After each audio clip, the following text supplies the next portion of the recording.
Hello, I hope you are doing well. My name is Kamyar, and today alongside Mohammad we will talk about our research paper titled Leveraging ChatGPT for Adaptive Learning Through Personalized Prompt-Based Instruction, a CS1 Education case study. We are also representing on behalf of the other author, Sharareh, who collaborated with us on this project. In this video, we will touch on the following topics. First, we will introduce our initial notion and ideas. What made us think that we should do this research? Second, we are going to talk about how we constructed the course and the material presented in the course. Then we will introduce the platform that we developed for this research and play around with it. Then lastly, we will talk about the experiment that we conducted and the results that we got from it. In addition, we will talk about the remarks that we believe can be helpful in carrying out our experiences in future research in this area. But first, let's talk about what made us delve into this research. Our initial notion was to increase a student engagement in classroom and give each student personalized learning material based on education background, so everyone can get most out of the class. As we delved into this idea, we encountered conversational LLMs like OpenAI, ChatGPT, and Google Bard. The power customization in each answer they held allowed us to generate personalized text-based educational material with example and code snippets, allowing a student to get their hands dirty with coding work at the class. Thus, by using this AI model, several other benefits show up that we weren't aware of in the first place. Lecturer reported less preparation time before each class for making a slide and example. Also, students had much more hands-on experience in this class, making them more exposed to experimenting during class time. Moreover, the lecturer's role was changed to more of a mentor, guiding the class to desired destination and answering a student's question rather than being a lecturer teaching everyone the same thing throughout the whole class time. Next, let's go to Mohammad to talk about how we approached designing this course. Thank you, Kamyar. The course was divided into three major parts, each containing a set of topics, as you can see in this slide.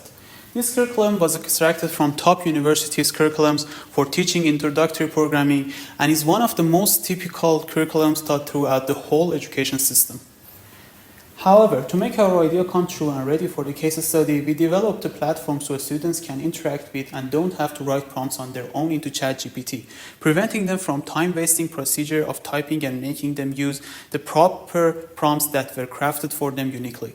Among these prompts, let's first talk about the initial prompt. The initial prompt is a context-setting prompt that we use to provide ChatGPT with the necessary information about the student using the platform.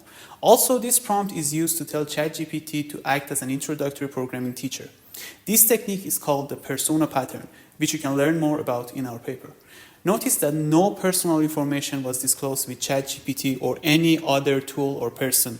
To further get a grasp on the idea of the initial prompt, let's take a look at the example on the slide. In this example, a 17-year-old student in the 10th grade coming from a poorly equipped education system is using the platform. Also, as you can see, his or her helpful educational performance along with their level of knowledge in Python programming is provided. So, ChatGPT can personalize its response based on these parameters too.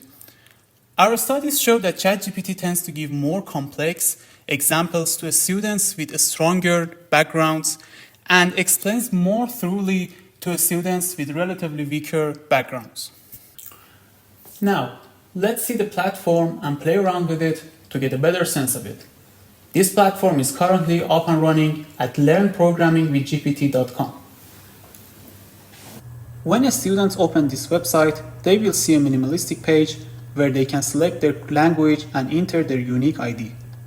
This platform currently supports two languages, Persian, because we had to run our experiment on Iranian students, and English.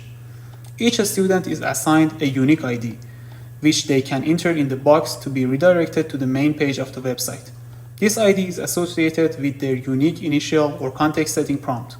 So, for example, let me enter my unique ID to get more familiar with the platform. Once we log into the platform, we can see the list of topics ordered from top to bottom. In each topic, there are several subtopics in which we can see our prompts. So, for example, let's go to the loops topic and learn while loops. Let's click on the explanation prompt to see the response. By choosing the explanation prompt, students are presented with a true explanation of this topic. Alongside this explanation, as you can see here, ChatGPT often provides code snippets. So students can copy the code, paste it into their interpreter of choice, and see the results right at the same time, making their learning progress so much smoother, just as we did here. Also, by choosing the example prompt and waiting for ChatGPT to respond, we will be presented with an example of while loops and the thorough explanation of this example. Students can play around with this example and copy it into their interpreter to see how it works. Lastly, by choosing the exercise prompt, a personalized exercise will be shown to students. They will have a chance to practice at the same time with their unique exercise. After that, they can opt in to get the solution to this exercise and again copy its code to their interpreter of choice and get its result. So, now that we had our platform and course ready, it was time to run our experiment. In order to run this experiment, we informed students from several schools to attend a 3-hour workshop in which we would teach them introductory programming with Python. To register to this workshop, they were asked to fill out a questionnaire in which their educational background information and their prior programming knowledge was asked. Note that we didn't disclose participants' personal information with ChatGPT or anyone else, and the data collection was with their consent. We tried our best to follow ACM's 2021 publications policy on research involving humans. After registration, we separated the students into 2 groups. Group A was taught the traditional way. A lecturer came and presented a slide and some examples. On the other hand, Group B was taught with our approach and using our platform. As it can be seen, 36 students participated in Group A's class and 49 in Group B's. The average age of the participants was similar, around 15 and 16 years old, and their average GPA was also from the higher spectrum of GPAs, around 19 out of 20. It is also worth mentioning that participants were from 4 different cities in Iran, allowing us to conduct our research on students from different parts of the society and different social welfare, which can be effective in a student's educational facility quality. Throughout the class time, 3 quizzes were taken from both classes, allowing us to track their progress. As it can be seen, students in Group B performed better as the course progressed, and they got more familiar with the new style and platform. Also, at the end of the class, students and lecturers were presented with 2 different questionnaires asking them about their experience in the class. The lecturer from Group B reported increased engagement of students compared to his past teaching experiences, and students from Group B reported that they felt the material was personalized for them. Finally, let's talk about remarks and what we think should follow this research in the future. For sure, this is just the first version of our course design, which can be enhanced with more feedback from the students and instructors by conducting more trials.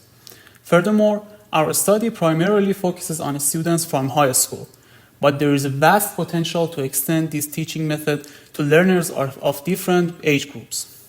Future work could explore this possibility and investigate whether our desired parameters can be achieved in other age groups as well. Utilizing our platform suggests its applicability in many educational contexts. Future work could explore integrating this interactive AI tool into various courses, such as mathematics, science, and engineering. Moreover, it is essential to make education accessible to a global audience. Leveraging ChatGPT to support multiple languages can help achieve this goal. Our platform already supports 2 languages, and by customizing the interface and content to meet the needs of learners from different linguistic and cultural backgrounds, programming education using ChatGPT can be made globally applicable. Thank you so much for watching this video presentation. Hope you enjoyed it and helped you read our paper with a prior knowledge of its content. Have a great day and goodbye.